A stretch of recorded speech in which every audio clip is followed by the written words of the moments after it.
Good morning, everybody. This is Mrs. Downs. This is my first video. If you are in Mr. Tro's class, you probably don't need to see this because you've had this lesson. I'm going to be reviewing the concepts of perimeter and area. There is no assignment for this video because it is a review. The first thing we're going to review, well, before I get started, if you are a parent or caregiver that is watching this video with your student, thank you for joining us. If you have any questions or your child has questions, please remember my office hours are from 1 p.m. to 3 p.m. Every weekday. However, if you want to email me with a question, you don't have to wait for that. You can do that anytime and I will get back to you just as soon as possible. But we have to publish office hours, so that's what I'm doing. So welcome. First, we're going to get started with perimeter, which is from 3rd grade. So if you can remember back to 3rd grade, perimeter is a measure of any shape, the outside of the shape. So if you are measuring something that is small, for example, this sticker, it's pretty small. I'm probably going to decide to measure this using inches or centimeters. I'm not going to measure this in yards or miles or kilometers. It's just too small. So you would choose the appropriate measurement for the size of the shape that you are measuring. Nextly, you would measure all of the sides.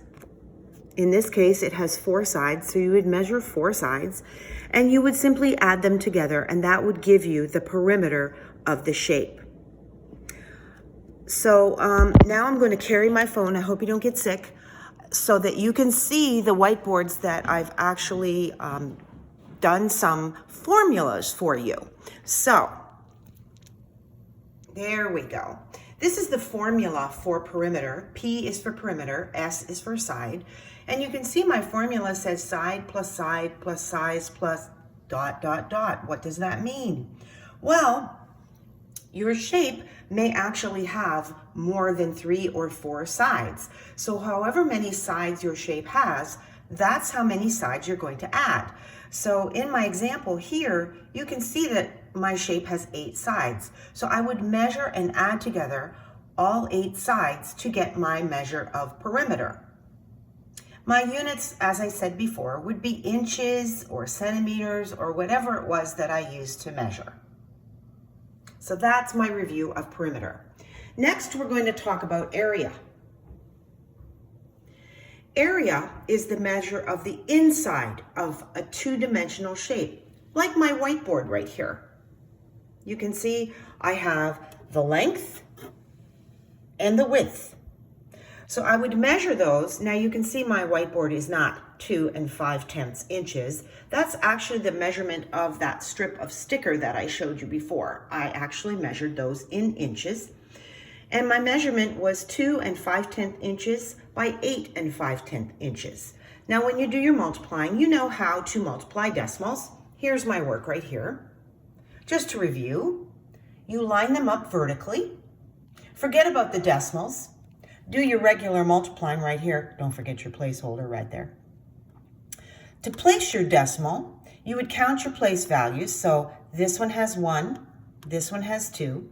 Go down to your product, 1, 2, and place your decimal for a measure of 21 25/100 inches squared. Let's talk about that. When you're doing your multiplying, you're not only multiplying your numbers like I did here, but you're multiplying your units. What? Yeah, really. So inch times inch, if you remember our discussion of exponents from the fall, whenever you multiply something by itself, for example, 4 times 4, that will give you 4 to the power of 2 or 4 squared. Well, that's not just numbers, my friends.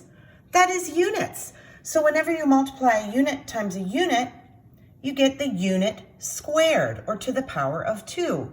So in my example, I used inches, so it would be inches to the power of 2. So you may be wondering, why do we say squared? What has 2 got to do with squared? Well, let me tell you. If we draw a picture of, for example, 4 times 4 units, it's going to look like this. What is that shape? That shape is a square. So when the width and the length are the same, it's going to form a square. So that's where we get the expression units squared, or 4 squared. So now you know.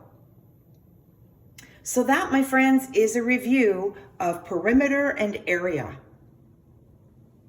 In my next video, I'm going to turn this around now so you can see my beautiful face. I'm back. So in our next video, video number 2, we will go on for a discussion of volume. Perimeter is 1 dimension, area is 2 dimensions, length and width, and volume will be 3 dimensions. So come back to me in video 2 for a discussion of volume. Until then, stay healthy, wash your hands, you filthy animals, and I'll talk to you again. Bye now.